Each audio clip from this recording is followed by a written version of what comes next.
like it. क्या? DJ लाल बाबू, DJ लाल बाबू, Samastipur. I like it. Samastipur. Golu गुंजन यादव कैला तो गयो क्या? दोनों भैलो तोहर लूज कैला तो गयो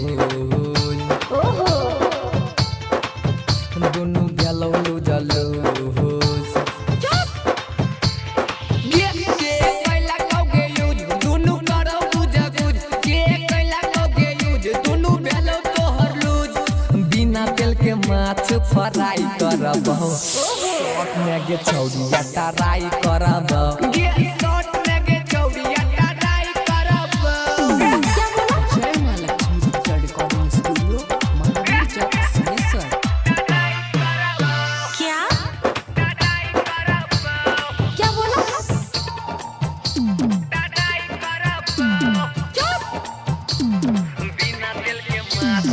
DJ लाल बाबू, DJ लाल बाबू,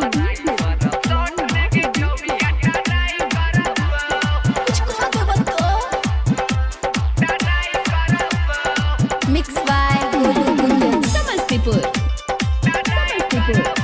जय मां लक्ष्मी रिकॉर्डिंग स्टूडियो महावीर चौक सिनेसर। लागे न देबो देह में गंदा अच्छा मारा बोखा के रजनीगंधा दोनों हरन के दबहिबो क्या बोला? नीचा से फायरिंग चलहिबो देबो बड़ा के बिछाई बिछाई बिछाई ओइ पर देबो के सुताई सुताई सुताई देबो बड़ा के बिछाई ओइ पर देबो के सुताई क्या बोला? तोरा से ने कहियो लड़ाई करबो शॉट में गे छौड़िया टराई करबो गे शॉट में गे छौड़िया टराई करबो अच्छा राइटर बाय सत्या शिवम।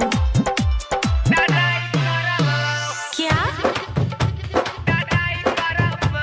क्या बोला? DJ लाल बाबू, DJ लाल बाबू, क्या? समस्तीपुर। मिक्स बाय गोलू गुंजन। के कैला तो गयो क्या? तोहर भेलौ दुनु लो ये के कैला तो गयो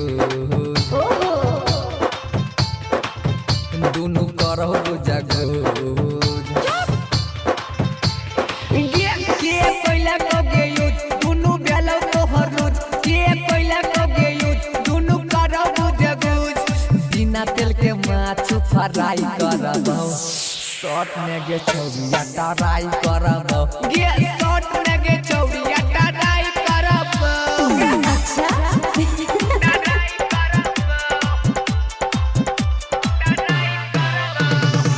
मिले ले यही है बिच बात गे अच्छा सिखाबो तो हर सुहाद गे माइनस में प्लस सटइबो है तो नहीं कुछ खराब गे कहो बोलो गुंजन जन जन चही रणवीर के धन धन धन कहो राइटर शिवम काम है तो गे निमन मजा लगे बाद नहीं पढ़ाई कहबो शॉट में गे छौड़िया टराई करबो गे शॉट में गे छौड़िया टराई करबो